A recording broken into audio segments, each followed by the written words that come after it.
언약 성취 속에 있는 사람들이라는 제목으로 말씀을 전달하겠습니다. 오늘부터 마태복음 말씀을 전달하겠습니다. 마태복음 1장 1절부터 17절은 예수님의 계보에 대해서 말씀이 나오고 있습니다. 족보가 아니고요, 계보입니다. 이 족보는 장자들만 기록해 놓는데요, 예수님이 오신 계보에 대해서 설명을 하고 있습니다. 언약 성취 속에 있는 사람들, 우리 성도님들이, 또 우리 교회가, 우리 가정이, 내가 하는 일이, 내 자녀가 언약 성취 속에 들어가 있다면은 우리는 지금 문제가 있든 지금 되고 안 되고 그게 중요한 게 아닙니다. 언젠가는 하나님이 반드시 여러분들을 축복하고 강한 자로 만드실 것입니다. 세계복음화의 주역으로 만드실 것입니다. 그러므로 우리가 오늘 점검해야 되는 것은 뭐냐? 내가, 우리 가정이, 우리 자녀들이, 내가 하는 일이 언약 성취와 관계가 있냐? 질문해 보시고요. 점검하고 또 방향 맞추는 축복해 주시기 바랍니다. 오늘 내용을 보면은 자이든 타이든 언약 성취 속에 들어가 있었습니다. 스스로 들어간 사람도 있고요, 또 자기가 원하지 않게 들어간 사람도 있습니다. 성경에 요셉이라는 사람이 있죠. 요셉은 자기가 원하지 않게 강제로 애굽으로 팔려갔습니다. 그런데 거기서 세계복음화는 축복을 누렸습니다. 다윗은 그냥 양치고 있었습니다. 양치고 있는데 어느 날 아버지가 불렀습니다. 집에 가보니까 사무엘 선지자가 와 있었습니다. 자기도 모르게 그냥 앉으라 해서 기름을 부었습니다. 기름 부음을 받은 거죠. 그때부터 성령이 다윗을 이끌어 갔습니다. 이다 자이가 아니고요, 타이로 되어진 거죠. 그러나 분명한 것은 그 언약 하나님이 이끌어 가기 이전에 이 사람들은 다 뭘 가지고 있었냐면은 하나님의 언약을 가지고 있었다는 거예요. 다윗은 늘 양치면서 양의 우리에서 뭐냐, 하나님하고 기도하고 하나님을 찬양하고 하나님을 바라보면서 살아고 있었어요. 요셉도 마찬가지입니다. 어릴 때부터 하나님 주신 언약을 딱 가지고 그 언약의 속에서 살고 있었던 거예요. 언약을 가지고 있다 보니까 하나님이 그 가지고 있는 사람을 이끌어가는 거죠. 창세기 39장 2절에 3절에 요셉이 하나님과 함께 하심으로 그가 형통한 자가 되어, 3절에 그 주인이 여호와께서 그와 함께 하심을 보며 여호와께서 그의 범사에 형통케 하심을 보았더라. 주인이 뭘 봤냐? 요셉에게 하나님이 함께 하심을 봤고요, 하나님이 함께 하심으로 요셉이 하는 모든 일들이 형통함을 본 거예요. 그래서 형통이라는 것은 두 가지가 있습니다. 불신자들이 말하는 형통, 우리가 육신적으로 말하는 형통은 내가 원하는 대로 그냥 술술술술 내 계획대로 이루어져가는 게 형통이죠. 그 요셉의 보디발 장군이 본 것은 그겁니다. 하는 일들마다 잘 되는 거예요. 그런데 또 전체적인 언약적인 측면에서 형통은 하나님의 계획대로 되어지는 것이 형통입니다. 요셉의 인생 전체를 보면은 자기가 원하는 대로 되어진 게 없었어요. 엄마가 빨리 죽었지요. 형들에게 막 핍박을 당했지요. 그러다가 죽을 위기에 처했다가 겨우 유다에 의해서 살아가지고 이 노예로 팔렸지요. 또 노예로 팔려가지고 조금 이제 인정받고 되는 듯 하는데 모함을 받아가지고 감옥을 갔지요. 되는 일이 없었어요. 그런데 성경은 요셉이 형통했더라라고 기록을 하고 있어요. 이게 이제 종교와 복음의 차이입니다. 종교는 내가 하는 일대로 잘 되는 걸 형통이라고 하고 응답이라고 생각해요.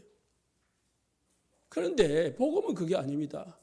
내가 원하지 않는데도 하나님의 뜻대로 되어지는 것. 결국은 하나님이 나를 영적 서밋, 기능 서밋, 문화 서밋으로 만드는 이 축복이 형통입니다. 그래서 잠시 나에게 뭐가 오냐? 고난이 오기도 하고요. 나에게 문제가 오기도 하고 우리가 원하는 대로 안 되는 경우도 있습니다. 그러면 우리가 이 언약을 못 붙잡으면요, 문제가 왔다? 하나님 나에게 왜 이러십니까? 하나님 나에게 왜 이런 고난을 주십니까? 하나님 내 기도를 왜 응답 안 해줍니까? 그렇게 불신앙에 빠지게 되는 거고 힘을 잃어버리게 되는 거고 사단에게 쏟게 되는 거죠. 우리는 하나님은 처음부터 우리를 부르실 때부터, 아니 부르기 전부터 부르시고, 그리고 우리가 이 땅을 떠날 때 인생 전체를 인도하고 계심을 믿으시기 바랍니다. 그래서 바울은 구원을 이루어 가신다고 했잖아요. 하나님은 우리 모든 성도들의 삶을 이루어 가시고 이끌어 가시는 줄 믿으시기 바랍니다. 23절에서도 마찬가지요. 간수장은 그의 손에 맡긴 모든 것을 살펴보지 아니하였으니 이는 여호와께서 요셉과 함께 하심이라. 여호와께서 그의 범사에 형통케 하셨더라. 감옥에 가는데 뭐가 형통입니까? 그런데 성경은 형통하였다 했습니다. 그러면 형통이 뭐냐? 하나님이 함께하는 게 형통이에요. 하나님이 함께 하셔서 하나님이 우리를 이끌어가는 게 형통이고, 반대로 우리가 하나님의 인도를 받고 있는 게 형통입니다. 여러분이 인도를 하나님이 함께 하심을 누리고 있고 하나님의 함께 하심을 체험하고 있고 붙잡고 있다면 여러분은 형통 속에 있음을 믿으시기 바랍니다.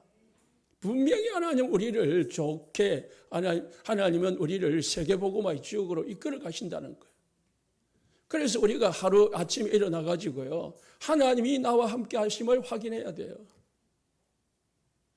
성삼위 하나님께서 나와 함께 하심을 딱 붙잡고요, 하루를 시작하는 겁니다. 창조주 하나님, 구원자 예수님, 지금 나에게 역사하시는 성령, 그 하나님을 믿는 믿음을 가지고 하루를 시작하라.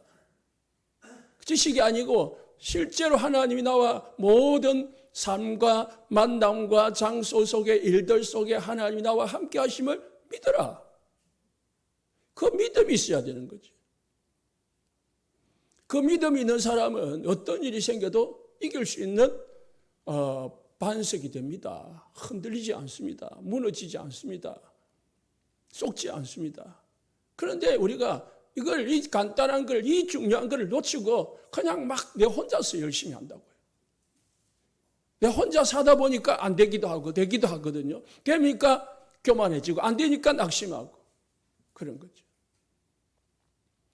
하나님이 나와 함께 하시는 게 모든 것이라니까요. 그게 예수님이 모든 문제 해결했다는 말입니다.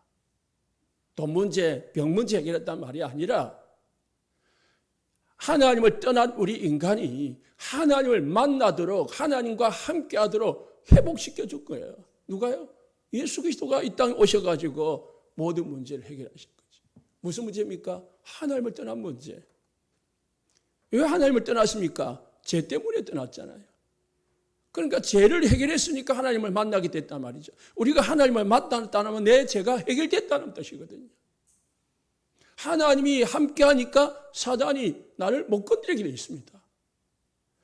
사도행전 10장 38절에 마귀에게 눌린 모든 사람을 고치셨으니 이는 하나님이 함께하셨습니다. 예수님에게 하나님이 함께하시니까 예수님이 가는 데마다 선한 일을 행하시고 마귀에게 눌린 모든 사람을 고치는 일이 벌어진 거예요. 그러니까 함께하는 게 다라니까요. 그 함께함을 누리시기를 예수님 축복합니다. 믿으시길 바랍니다. 하나님이 나와 함께한다. 하나님 어디에요? 내 마음 속에, 내 모든 생활 속에, 내 모든 가는 장소 속에, 일들 속에 하나님이 나와 함께한다. 이 언약, 이 약속을, 믿음을 가지시기를 예수님 축복합니다. 이걸 가져야 하나님이 우리를 이끌어 가시는 거예요. 이 믿음을 가지시길 바랍니다.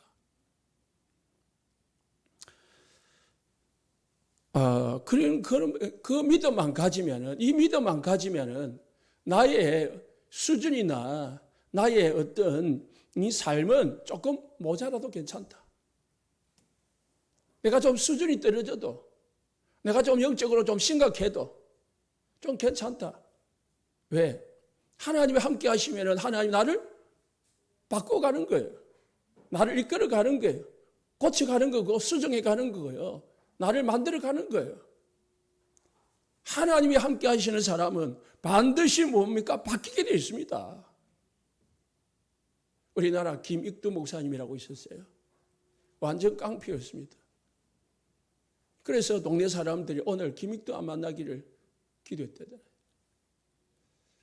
원래 부잣집에서 태어났는데 아버지가 일찍 돌아가셨어요. 아버지 돌아가시고 나니까 죽음에 대한 불신자로 말하면은 고민, 그리고 이제 삶에 대한 이 해이를 느껴가지고 맨날 술 먹고 깡패 짓을 하다 보니까 이게 막 가는 건 인생이 되는 거예요. 인생을 포기한 인생이다 보니까 세상에 제일 무서운 사람이 누굽니까? 인생 포기한 사람이에요. 죽이라는 거예요. 죽이라는 사람 못 말립니다. 그잖아요.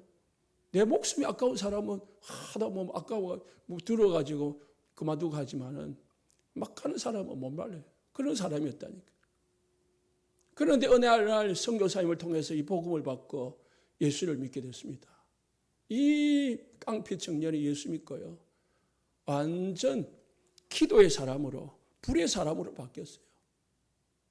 하나님 앞에 기도하면은요, 이 교회당을 막 뒹굴뒹굴 돌아다니면서 기도했잖아요. 눈물을 흘리면서. 철학 기도는 기본이고. 기도하다 보니까 이 김익두라는 청년에게 불이 내리니까 불의 청년이라. 그리고 이제 이 메시지를 전하면 불이 떨어진다는 거죠. 불이 아니라 그래서 성령의 역사가 일어난다는 거예요. 여러분 안전병이 고치려고 하다가 도망간 그 사건 알죠? 그분이 김익두거든요. 창세기 사도행전 3장 읽어보고 나도 안전병이 고쳐봐야 되겠다고 했는데 안 일어나는 거야. 그 성전에 가가지고 하나님 7일 동안 금식을 하면서 나는 왜 안 일어납니까? 나에게도 이런 역사를 성경에 분명히 기록되어 있는데 베드로도 했는데 나에게도 이런 역사를 이렇게 달라고 7일 동안 금식하고 나서 다시 하고 나서 가니까 안전병이가 또 구걸을 하고 있더라는 거예요. 그 안전병이가. 그래가지고 같이 기도하니까 일어나는 거예요. 그때부터 더 큰 역사가 일어나가지고 수만 명을 예수 믿게 만들고 수십 개의 교회를 세우고 그래서 평양과 우리나라를 대부흥으로 역사하는 그 부흥 목사가 됐습니다. 성경에는 오늘 마태복음이 그런 사람입니다. 마태복음이라는 것은 마태라는 사람이 썼거든요. 마태는 마태복음 9장 9절에서 13절에, 마가복음 2장 13절에 17절에, 누가복음 5장 27절에 32절에 이 사람에 대해서 나오는데요. 이 마태는 원래 레위입니다. 직업은 세리였어요. 세리는 세금을 거두는 징수하는 직업입니다. 지금은 우리나라는 뭐 그냥 고지서 발행해가지고 세금을 내잖아요. 그때 당시에는 그러지 않았습니다. 로마가 유대인들에게 세금을 거둬야 되는데 직접 거두면은 이 로마가 원성을 받잖아요. 유대인들에게. 예? 자기 나라 돈 뺏어간다고. 그러니까 한 명을 임명을 해가지고 네가 세금을 거둬가지고 일정 부분 로마에 막 바치고 너는 마음대로 가져가라. 그런 거죠. 그러니까 한 개를 내야 되는데 이 세리가 2개, 3개를 거둬가지고 한 개만 바치고 2개, 3개를, 2개, 3개를 자기 를 착복을 하는 거죠. 그러니까 유대인들이 볼 때 얼마나 못된 놈입니까? 그러니까 그 시대에 창녀와 세리 가장 나쁜 직업이에요. 가장 사람들이 싫어하는 사람들이었습니다. 멸시받고 천한 직업이에요. 그래서 세리를 가까이 안 해요. 예수님이 세리를 가까이 하니까 왜 죄인과 같이 하냐라고 유대인들이 막 책망을 했습니다.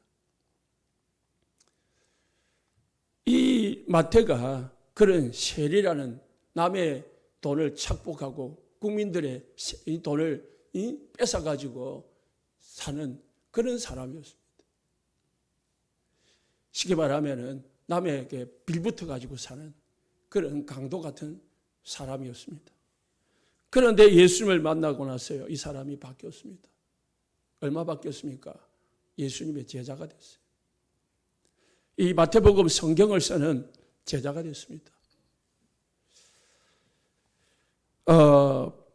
고린도전서 1장 27절에 28절에 하나님께서는 세상에 미련한 것들을 택하사 지혜 있는 자들 부끄럽게 하시고요, 약한 것들을 택하사 강한 것들을 부끄럽게 하시고요, 천한 것들과 멸시받는 것들과 없는 것들을 택하사 있는 것들을 폐하시라 하신다 했습니다. 세상 사람들은 있는 것 없는 것 따지고요, 천한 것 좋은 것 따지고 그러지만 하나님은 그거 따지지 않습니다. 사람의 겉모습을 보는 게 아니고요, 사람의 신분과 빈부 기체를 보는 게 아니고요, 신분을 보는 게 아니고요, 예수님은 언약이 있냐 없냐, 예수님을 진짜 믿냐 안 믿냐, 그거 본다니까요. 여러분의 가슴 속에, 여러분의 믿음 속에 예수가 그리스도 되심을 믿는 믿음, 하나님이 살아계신다는 사실을 믿는 믿음, 성령의 역사를, 능력을 믿는 믿음 가지시기를 예수님 축복합니다. 내 능력이 아니라 성령의 능력이 있어야 내가 뭐든지 할 수 있다는 거예요. 그래서 그 능력을 믿는 믿음이 가진 사람만 뭐가 해야 됩니까? 기도하게 돼 있어요. 하나님의 능력을 안 믿고 성령의 역사를 안 믿는 사람이 어떻게 기도가 됩니까? 기도한들 그 기도는 중언부언하는 기도가 되는 거죠. 진짜 믿으면 우리가 뭐 하면 됩니까? 기도하면 되겠구나 라고 되어지는 거죠. 기도하면 되는 거예요. 빌레몬서 1장 12절에 보니까 오네시모라는 사람이 나옵니다. 바울이 빌레몬에게 오네시모에 대해서 말합니다. 그가 전에는 내게 무익하였으나 이제는 나와 내게 유익하다. 내게 그들에게 돌려보내느니 그는 내 신복이다. 오네시모는 도둑놈이었습니다. 빌레몬의 집에 살면서, 종으로 살면서 도둑질해가지고 도망쳐 나왔다가 잡혀가지고 감옥에 갔는데 바울을 만났습니다. 바울을 만나가지고 이 인생이 바뀌었습니다. 복음을 받아가지고요, 사람이 바뀌었다니까요. 뭐로요? 무익한 자가, 세상에 쓸모없는 자가 유익한 자, 복음에 유익한 자, 하나님께 쓸모 있는 사람으로 바뀌었어요. 얼마 정도 바뀌었느냐? 바울의 신복이다. 신복이 뭡니까? 가장 아끼는 사람, 중심에, 마음 중심에 있는 사람이 되어진 거예요. 사람은 겉으로 보면은 우리가 모릅니다. 사실상 영적 문제 있는 사람이요, 더 하나님 앞에 쓰임 받을 수 있고요, 제자가 될 수 있습니다. 시달리는 사람, 보이는 사람, 들리는 사람, 막 영적으로 막 심각한 사람, 그 사람이 복음 받나면은요, 진짜 제자가 된다니까요. 예수 믿기 전에 막 강도짓하고 막 그런 이상한 짓을 하는 사람들이 진짜 예수 믿으면은요, 그렇게 하라는 게 아니라, 그래서 그런 사람들 우리가 나쁘게 보면 안 된단 말이에요. 혹시 그런 사람이 우리 교회에 왔다 그러면은 제자가 왔구나, 그렇게 봐야 돼요. 예비 제자가 왔구나, 그래 보고 도와줘야 돼요. 심각한 놈. 그래가지고 어디 쓸모겠노? 이래버리면은 우리 눈도 틀린 거고 그 사람도 거기서 못 빠져나옵니다. 아브라함은 우상 동네에서 썩어가고 있던 사람이었어요. 거기서 빠져나오지 못하면 영원히 우상 섬기다가 망해가야 될 사람이에요. 그런데 하나님의 은혜로 하나님이 아브라함을 부르셨어요. 아브라함아, 본토 친척 아비 집에서 나왔나? 내가 너에게 지시할 땅으로 가라. 그게 은혜입니다. 저와 여러분이 운명에 잡혀가지고 세상 풍속에서 공중거제 잡은 자 따라다니면서 절대로 구원받을 수 없는 그런 인생이었는데 하나님의 은혜로 우리가 구원받아가지고 이렇게 앉아서 예배드리고 있다는 사실에 감사하고 감사하는 축복이 있으시기 바랍니다. 아브라함을 불러가지고 뭐로 만들었습니까? 오늘 아브라함과 아브라함은 믿음의 조상이에요. 이스라엘의 조상입니다. 그래서 유대인들에게, 이 마태복음 유대인들에게 쓰는 편지거든요. 유대인들에게 너희 조상 아브라함과 너희들이 가장 존경하는 다윗의 자손 예수 그리스도의 계보라. 너희들이 예수 그리스도를 천하게 여기고 그래서 목수의 아들이고 나사렛 출신이고 그래서 비방해가지고 십자가에 죽이지 않았냐. 너희들이 그리스도로 예수님이 그리스도로 인정하지 않고 죄인으로 만들어서 십자가에서 죽이지 않았냐. 그런데 그분은 아브라함과 다윗의 자손이다. 그리고 뭡니까? 왕이다.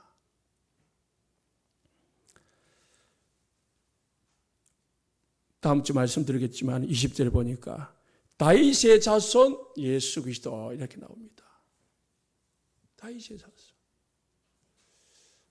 마태는 지금 예수님에 대해서 유대인들에게 예수님이 누군지를 가르치고 있는 겁니다. 저와 여러분도요. 아브라함이 부르심을 받아가지고 세계복음화의 주역으로 복의 근으로 쓰임받은 것 같이 하나님은 저와 우리 교회와 우리 여러분의 모든 삶을 인도해 내셔가지고 세계복음화 속으로 이끌어가고 있는 줄 믿으시고 언약 붙잡으시기 바랍니다. 그래서 흔들리지 마라. 아브라함이 갈대 우르에 나와가지고 나와 가나안 땅에 도착하니까 기근이 왔습니다. 기근이 와니까 흔들렸어요. 왜? 그때는 믿음이 흔들렸거든요. 우리는 흔들리지 마라. 아브라함을 보면서 언약 놓치지 말고 흔들리지 말고 굳게 붙잡아라. 흔들려가지고 애굽으로 내려가지 말라는 거죠. 거기서 아내를 팔아먹지 말라는 거죠. 거기서 애굽에서 뭘 데리고 왔습니까? 종 하나를 데리고 왔는데 그게 하갈이에요. 거기서 이스마엘이 나왔습니다. 분쟁의 씨앗이 나온 거예요. 불신앙의 결과가 뭡니까? 분쟁의 씨앗을 가지고 나온 거예요. 지금도 그래서 중동은 싸우고 있는 그 전쟁을. 그 역사입니다. 믿음 없는 역사, 언약 밖의 역사는 재앙을 일으킵니다. 그러나 언약 속에서 우리가 살아가는 모든 것은 다 축복이 돼요. 다윗은 최고의 왕입니다. 이스라엘 백성들이 유대인들이 가장 최고로 여기는 왕이 유대인의 왕입니다. 그래서 왕마다 깃발이 있거든요. 다윗의 깃발. 이거를 최고로 여깁니다. 왜냐? 다윗 왕 때에 이스라엘 나라가 최고 강국이 되었거든요. 모든 나라, 솔로몬 때에 1000명의 나라가 다윗의 나라에 굴복할 정도로 나라가 강국이었습니다.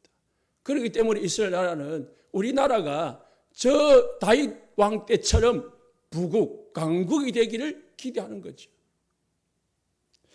뭡니까? 아브라함과 다윗의 자손이란 말은 너희들이 가장 존경하고 가장 귀하게 여기는 아브라함, 믿음의 조상 아브라함, 그리고 위대한 왕 다윗의 자손이 예수 그리스도다 라는 말씀이죠. 그런 사람입니다. 다윗은 양치면서 아무런 것도 없이 그냥 뭡니까? 하나님이 주신 기름 부음을 받아서 왕이 되었습니다.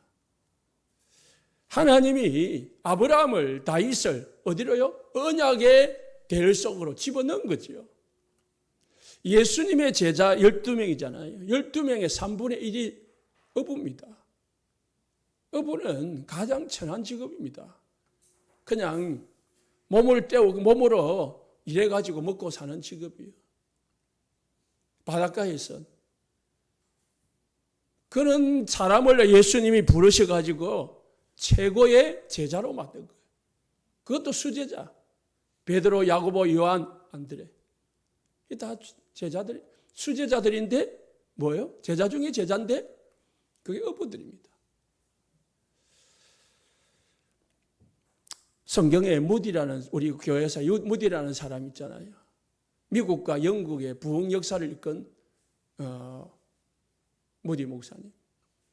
원래 이 아버지가 4살 때 돌아가셨어요.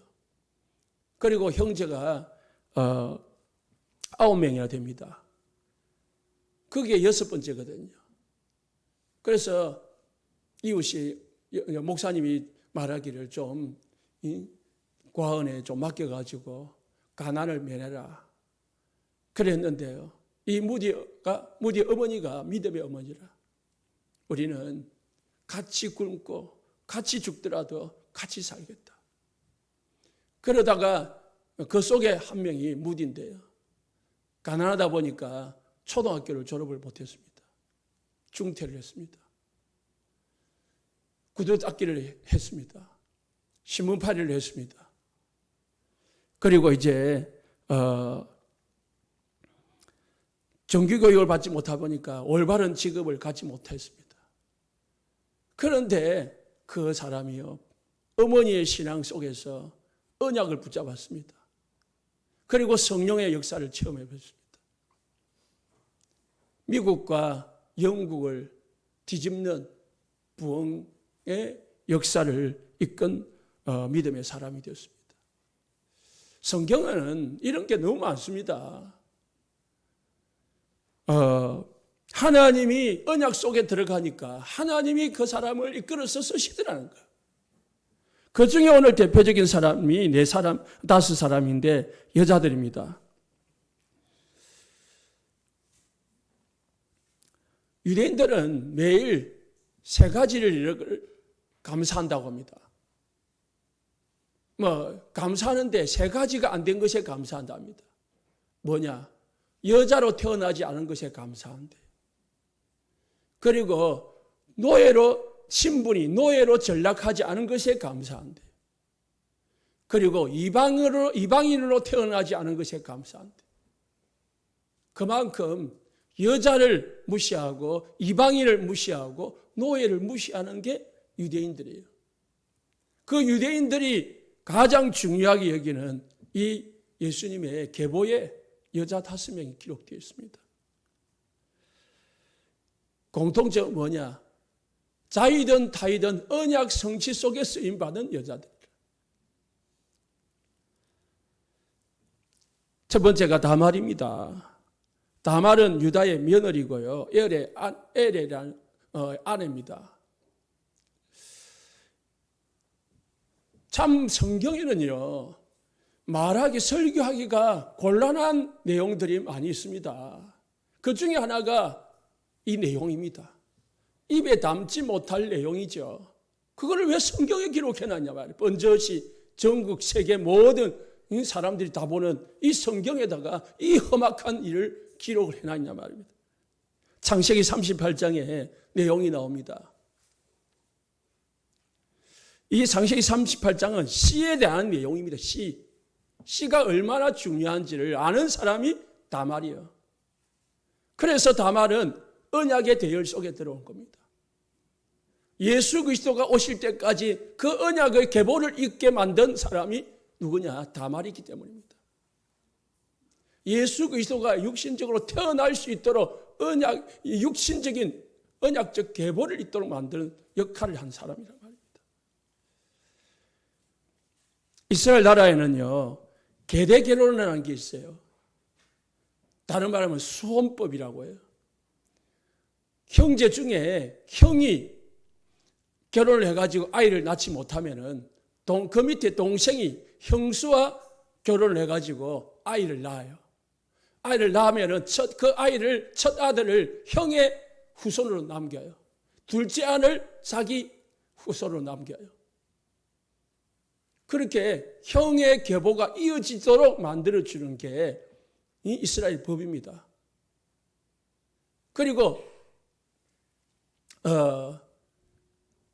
6기에 나오는 이 땅의 대물림을 이어주는 것도 있습니다. 씨의 대물림과 땅의 대물림을 이어주는 게 이스라엘의 하나님이 주신 법입니다. 이 계대 결혼, 이 수원법에 의해서 이 다말이 장자 엘과 결혼을 했는데 엘이 하나님 보시기 악해요. 그래서 하나님이 죽여버렸어요. 죽고 났는데 죽으니까 자녀가 없이 죽은 거예요. 그래서 다말이 유다에게 동생 오난을 달라고 했어요. 오난을 달라고 해서 오난과 다시 결혼을 했어요. 오난과 결혼을 했는데 오난이 형에게 씨를 남겨주지 않으려고 성경에는 바깥에 설정을 했다고 했어요. 그러니까 하나님 보시기에 씨를 남겨주지 않기 위한 그 악한 마음을 보시고 오난을 또 죽게 만들었어요. 죽게 만드니까 유다가 겁이 나는 거예요. 동생 제 나머지 아들 셀라가 있는데 이 셀라도 죽으면 이제 모든 아들들이 다 죽은 거예요. 그래서 다말에게 거짓말을 한 겁니다. 셀이 아직 어리지 않냐. 그러니까 좀 자라면은 결혼시켜줄게. 그렇게 한 거예요. 그런데 다말이 기다렸는데 이 셀라가 다 컸는데도 자기에게 주지를 않는 거예요. 그래서 다말은 아예 셀라를 포기하고 유다를 유혹을 해가지고요. 시아버지 유다하고 잠자리를 해가지고 아이를 낳아요. 그 아이가 누구냐? 바로 이 룻의 아버지 엘리멜렉입니다. 이 보았습니다. 이 성경에는 참 이렇게 입에 담지 못하는 희한한 일이 있어요. 그러면 왜 이걸 성경에 기록해놨냐?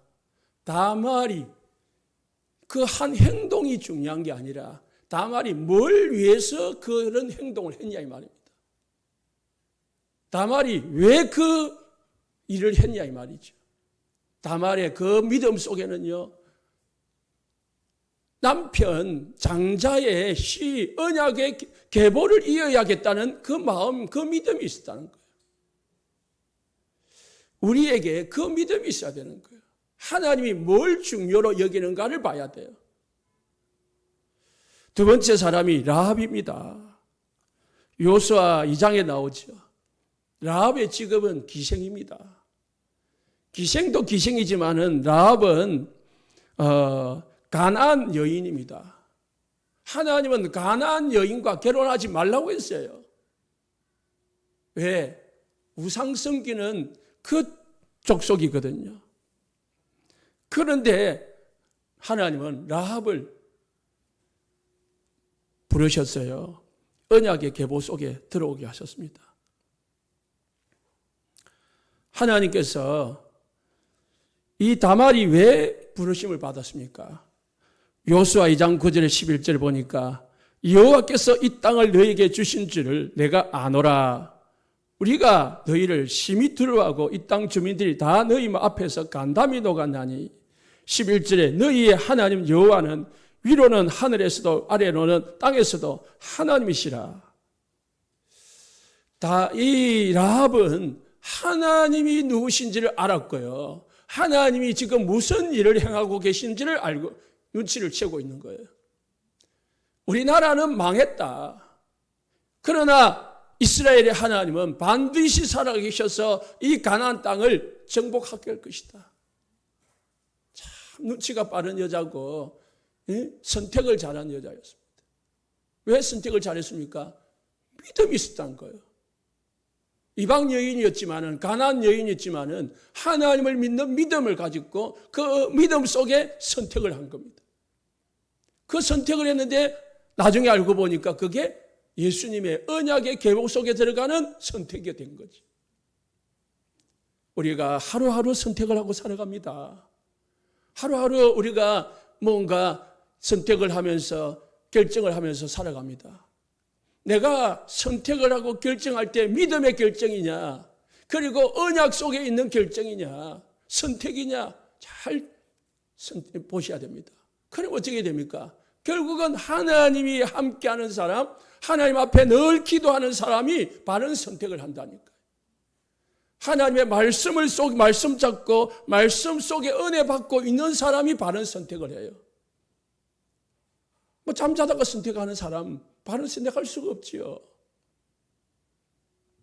내가 24기도 속에 있느냐, 하나님과 항상 함께하는 축복을, 응답을 누리고 있느냐, 인도를 누리고 있느냐, 그게 너무 중요한 거예요.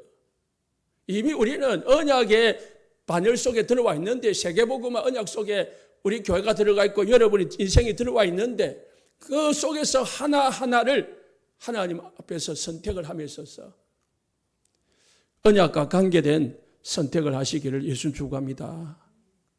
분명히 이 라합은, 유대인들은, 이 이스라엘 나라는 가나안 땅에 들어가게 돼 있다, 가나안 땅을 정복하게 돼 있다는 결론을 가지고 선택을 한 겁니다. 우리는 뭘 봐야 됩니까? 237 세계복음화는 반드시 된다는 언약 붙잡아야 됩니다. 그 속에서 내 인생이 들어가고 내 삶이 들어가야 되는 거예요. 하나님이 반드시 이 지역복음화, 민족복음화, 세계복음화를 하는데 나는 여기에 어떻게 쓰임받을 건가? 나는 어떻게 여기에 뭔가 방향을 가지고 있을 건가? 그걸 결정하는 거예요. 그게 순간의 선택이 영혼을 좌우하는 거예요. 그래서 라합은 그 결정 하나 잘했는데요. 그 라합 때문에 가정이 구원받고요, 가문이 복음받고 인생 전체에서 하나님 앞에 쓰임받는 사람이 됐습니다. 룻입니다. 룻은 룻기에 나오죠. 모함 여자입니다. 똑같이 이방 여자죠. 신명기 23장 3절에 보면은 모압의 후손들은 영원히 여호와의 총회에 들어오지 못하도록 하나님께서 만들어 놨습니다. 다시 말해서 이스라엘 속에 모압이 들어오지 못하도록 만들어 놨어요. 모압 후손들이. 모압은 어떤 사람이냐? 모압은 노아 홍수가 지나고 노아가 두 딸이 있잖아요. 두 딸하고 동침을 해가지고 낳은 후손이 모압이에요. 그러니까 부정한 민족이고요. 그리고 모압은 이 자녀를 우상에게 드리는 그런 이상한 민족입니다. 엄청난 우상에게 잡힌, 사단에게 잡힌 그런 민족이죠. 그 민족 속에도 이런 룻과 같은 믿음의 사람이 있는 거예요. 하나님은 이 룻을 택하셔서 언약 성취에 사용하셨습니다. 룻기 1장 16절에 룻이 이르되 내게 어머니를 떠나며 어머니를 따르지 말라, 돌아가라, 강건하지 마옵소서. 어머니께서 가시는 곳에 나도 가고 어머니께서 머무시는 곳에 나도 머물겠나이다. 어머니의 백성이 나의 백성이 되고 어머니의 하나님이 나의 하나님이 되리다. 룻이 참 믿음을 가지고요, 언약을 가지고 언약적 선택을 했습니다. 그게 나중에 돌아와서 보아스와 결혼해가지고 오벳을 낳고, 오벳의 자녀가 이새거든요. 이새의 아들이 다윗이요. 다시 말해서 다윗의 정조 할머니가 된 겁니다. 네 번째 사람이 오늘 성경은 우리아의 아내라고 나옵니다. 6절 말씀에 바세바지요. 이 내용도 참 쉽게 말하면은 말하기 쉽지 않은 내용이죠. 내용이 많으니까 사무엘하 11장을 읽어보십시오. 다윗 왕이 늙어가지고 이제 할 일이 없을 때에 뒷뜰을 거니다가 목욕하는 여자를 보고요, 취했는데 그 여자가 우리아의 아내다. 성경에 왜 우리아의 바세바라 안 하고 우리아의 아내라고 이야기했을까요? 치부를 드러내는 거예요. 그잖아요. 남의 아내를 자기 아내로 만들어가지고요. 만들었는데, 거기 예수님이 태어나는데 이 사건이 쓰임을 받은 거예요.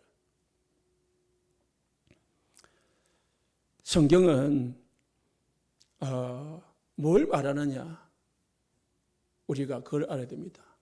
언약에 쓰임받은 사람. 예수님이 태어나는 오실 때까지 쓰임받은 그 계보를 지금 말씀하고 있는 겁니다. 다섯 번째가 마리아입니다. 누가복음 1장 38절에 주의 여종이 오니 말씀대로 내게 이루어지리다 라고 고백했습니다. 도저히 받아들일 수 없는 상황이었습니다. 나는 처녀인데, 남자도 알지 못하는데 내게 아기가 생긴다 하니 이게 믿어지지도 않고, 또 내가 아기를 낳았다면은 저 요셉 가문에서 나를 뭐라고 보겠냐 이 말이에요. 아직 결혼도 안 했는데. 그잖아요. 처녀가 아기를 뺐다고 안 할 겁니까? 그러면 파혼당하는 것은 물론이와 세상에서 끝장나는 거예요. 그럼에도 불구하고 자기 손해, 자기 입장, 자기 어떤 그 다 포기하고 뭘 했습니까? 주의 말씀대로 내게 이루어지기를 원하나이다. 그렇게 순종했다니까. 그 고백으로 말미암아 마리아는 예수님의 어머니가 된 거예요. 다섯 여인이 다 본인의 의지에 의해서든 예수님의 하나님이 일방적으로 이끌어서 부르셨던 관계없이, 또 행위가 바르든 안 받든, 직업이나 또는 나라가 하나님이 원하지 않는 나라, 하나님이 싫어하는 나라일지라도 언약 속에 있다 보니까 하나님이 이들을 축복하더라는 거예요. 그래서 하나님은 세상 기준을 가지고, 사람의 기준을 가지고 모든 걸 보는 게 아니라는 거예요. 하나님의 보는 눈은 뭡니까? 언약이다. 언약 성취다. 그러면 내가 언약 성취 속에 있냐? 내가 하는 일이 내가 먹고 마시는 것이 주의 영광을 위해서 하는 거냐? 복음을 위해서 하는 거냐? 내가 직장을 다니고 산업을 하고 내가 아이를 키우고 내가 모든 하는 일이 이 복음과 관계 있냐? 질문하시고 생각해 보시고 언약의 방향 맞추는 축복이 있으시기 바랍니다. 그러하다면 맞다면 우리는 기다리면 됩니다.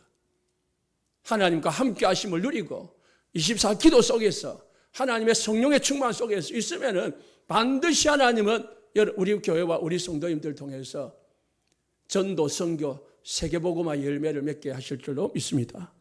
그래서 결론겜 세 번째, 성경에는 육신의 장자와 언약적 장자가 있습니다. 육신적 장자가 많지만은 하나님 육신적 장자를 쓰지 않습니다. 또 안 쓰는 것도 아닙니다. 뭘 봅니까? 언약을 가지고 있냐 안 가졌냐. 자, 오늘 이 1장부터 17장에 보면은요, 장자가 기록되어야 되잖아요. 계보라면은, 족보라면은. 그런데 장자가 기록되어 있지 않았어요. 아브라함과 이삭은 장자이지만은 야곱은 장자가 아닙니다. 유다도 장자가 아닙니다. 그리고 베레스도 장자가 아닙니다. 다 요셉은 뭡니까? 요셉은 11번째예요. 다윗은 6번째예요. 형들이 다 있고 장자들이 다 있지만은 예수님의 계보에 들어온 사람은 장자든 차자든 뭐 순서가 따지는 게 아니고 뭘 따진다고요? 언약 가지냐 말이에요. 그래서 하나님이 쓰시는 사람은 세상에서 최고 여기는, 가문에서 최고 여기는 장자가 아니라 언약적 장자 쓰십니다. 가정에도 마찬가지예요. 남편이 있고 이 아내가 있지만은요, 사실상 남편이 가정의 장자잖아요. 그런데 여자가 부인이 더 큰 언약을 가지고 있다면 하나님은 부인을 통해서 가정을 이끌어갑니다. 가문을 이끌어간다니까요. 그래서요, 창세기 4장 25절에 아벨이 언약을 잡았잖아요. 그런데 아벨이 죽었어요. 그러면 가인만 남았어요. 가인이 장사를 이어가야 되는데 하나님은 가인을 버렸어요. 셋을 낳게 하셨어요. 그래서 셋을 통해서 언약의 아브라함의 후계를 잇도록 만들었습니다. 아담의 후계를 잇도록 만들었습니다. 성경은 에서 대신 야곱을, 르우벤 대신 유다를, 다윗은 8번째 아들이고요. 그리고 압살롬 대신 솔로몬을, 이런 언약 가진 사람들을 하나님은 사용하셔서 예수 그리스도가 오시도록 만들었습니다. 구약은 오실 그리스도, 신약은 오신 그리스도를. 그래서 오늘 오신 그리스도, 예수님이 어떻게 오셨느냐, 누구를 통해서 오셨느냐, 어떤 사람을 통해서 오셨느냐, 언약 잡은 사람을 통해서 예수님이 이 땅에 오셨다. 그러면 우리는 언약 잡은 나를 통해서, 복음 가진 나를 통해서 세계복음 하실 것이다. 우리 교회가 언약 가진 교회가 되어진다면, 언약을 전달하고 복음을 전하는 교회가 된다면 하나님은 우리 교회를 쓰실 것이다. 그 언약 붙잡으시기를 예수 축복합니다. 언약 성취 속에 있냐? 질문하고 결론 내시기를 예수 축복합니다. 기도하겠습니다.